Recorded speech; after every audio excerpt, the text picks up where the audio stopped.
আমার যদি কোন বন্ধুত্বের মধ্যে সবচেয়ে সুন্দর মুহূর্ত কি, আমি কইয়া এক কাপ চায়ের সাথে কিছু বিশ্বাস্ত বন্ধুদের আড্ডা দেওয়ার মুহূর্তে, যে আড্ডাতে থাকবে এক একজনের এক এক গল্প, প্রত্যেকটা গল্পের ভিতরে লুকিয়ে থাকবে এক হাসির কারণ। আর এই গল্প করতে করতে কোন দিক দিয়ে সময় দূরে যেতেছে কেউ টের পাইবো না। হাঁটতে হাঁটতে একটা ছোট্ট খামার বাড়ির সামনে দাঁড়ালাম, সেখানে দেখলাম খাঁটি গরুর দুধ জ্বালানো হচ্ছে, আর সেই দুধ দিয়ে বানানো হলো এক কাপ চা। আর চায়ের রিভিউটা না দিয়ে পারলাম না, বাসায় বোঝানো মুশকিল। প্রিয় বন্ধুদের সঙ্গে এমন এক কাপ চা যেন শত ব্যস্ততার মাঝে একটু নিঃশ্বাস ফেলার সুযোগ এনে দিল। এই মুহূর্তগুলো তো স্মৃতির পাতায় থেকে যাবে চিরকাল। আজকের এই দিনটা ছিল একেবারে আলাদা। আমার বিরল আক্রান্ত বন্ধুদের নিয়ে বেরিয়ে পড়েছিলাম প্রকৃতির টানে। আর জায়গাটা ছিল খুবই সিম্পল, কিন্তু মুহূর্তগুলো ছিল একদম স্পেশাল। প্রিয় বন্ধুদের সাথে হাসি ঠাট্টা গল্প, এর চেয়ে ভালো কিছু কি আর হতে পারে? সবার ব্যস্ততার মাঝে সময় বের করে একসাথে চা খাওয়া যেন এক ধরনের থেরাপি। এই ছোট ছোট সময়গুলোই তো আসলে স্মৃতি হয়ে থাকে। তোমরাও যদি পারো মাঝে মাঝে বন্ধুদের নিয়ে এমন কিছু মুহূর্ত তৈরি করে নিও। এখনো যারা ভিডিওতে লাইক কমেন্ট শেয়ার করে না, অবশ্যই ভিডিওতে লাইক কমেন্ট শেয়ার করে পাশে থাকো। আর আমার মতো এরকম বিরল আক্রান্ত বন্ধু থাকলে অবশ্যই ভিডিওতে মেনশন দিবেন। তো এদিক দিয়ে থাকতেছে আমার বিরল আক্রান্ত বন্ধু আরিফের চিউন কাম করতেছে, তো এদিক দিয়ে আবার আমার বন্ধু জিহাদে তার চুলগুলো ধরে একটু লাড়াচাড়া দিয়ে দিল।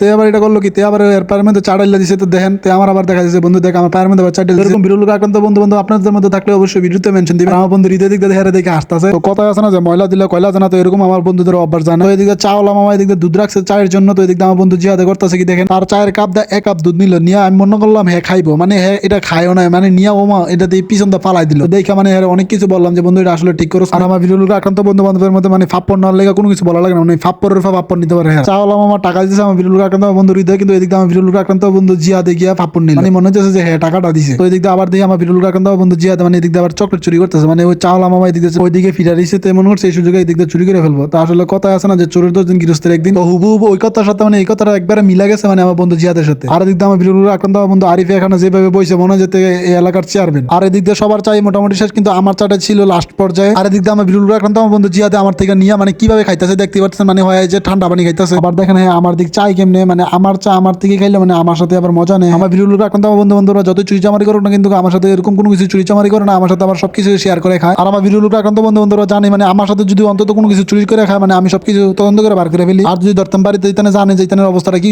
আমরা চায়ের আড্ডা শেষ করে এক জায়গায় এসে ব্রেক দিলাম, এই জায়গায় আমরা বসে একটু কথাবার্তা বললাম, আমরা যার যার বাসায় চলে যাবো। আর আপনারা আমার বিরল আক্রান্ত বন্ধুর জিহাদের কাহিনী দেখে মনে করবেন না যে এখানে দোকানদারে মানে কোনো একটা চাকরি টাকরি করে না, আসলে কোনো কিছু চাকরি করে। আমার বিরল আক্রান্ত বন্ধু জিহাদে কিছুদিনের মধ্যে নাকি বিয়ে করবো, তো বিয়ে করানোর জন্য তো বউরে হেল্প করার জন্য কিছু একটা ট্রায়াল দিতেছে আর কি। তো দেখতে পাচ্ছেন মানে ট্রায়াল দিতে দিতে আরেকজনের মানে দোকানের যে শাটার, এই শাটার সময় ইচ্ছা ফেলছে। তো হ্যাঁ ট্রায়াল দিতে আমার বিরল আক্রান্ত বন্ধু আরিফের মুখের সামনে নিয়ে আইছিল, একদম আমার বিরল আক্রান্ত বন্ধু আরিফের দিছিল একটা নাকশা বরাবর দিয়া, মানে হ্যাঁ ঠান্ডা করে দিছিল। তো ঠান্ডা করার আগেই মানে হ্যাঁ একবার শান্ত হয়ে গেছে। তো আমার বিরল আক্রান্ত বন্ধু বান্ধবের সাথে সবার সাথে আড্ডা দেওয়া শেষ। তো এদিক দিয়ে আবার রাস্তার মধ্যে লেচু দেখছে, আমার মনে হচ্ছে আমার বিরল আক্রান্ত বন্ধু জিহাদ আমাদের লেচু কিনে খাওয়াইবো, মানে আসলে মানে হ্যাঁ নিজে খাইতে পারে না, মানে আমরা কি খাওয়াইবো। তো ওই দিক দিয়ে আমার বিরল আক্রান্ত বন্ধু জিহাদে বলতেছে বন্ধু লেচুগুলো তো অনেক সুন্দর, আমার কিনা খাওয়া। তো আমি বললাম বাসা যাও। তো আমার বিরল আক্রান্ত বন্ধু জিহাদে ওইখানে চুরি করে চকলেট খাওয়ার পরে কট খাওয়ার পরে সোজা হয়ে গেছে। তো আমার বিরল আক্রান্ত বন্ধু জিহাদে কাকারে বললো যে কাকা একটা লেচু খাই, তো কাকা বললে খাওয়ার সমস্যা। তো আজকের ব্লগটি এখানে শেষ করতে যাচ্ছি। সবাই ভালো থাকুন, সুস্থ থাকুন, নিজের দামি জিনিস খেয়াল রাখুন। আল্লাহ হাফেজ।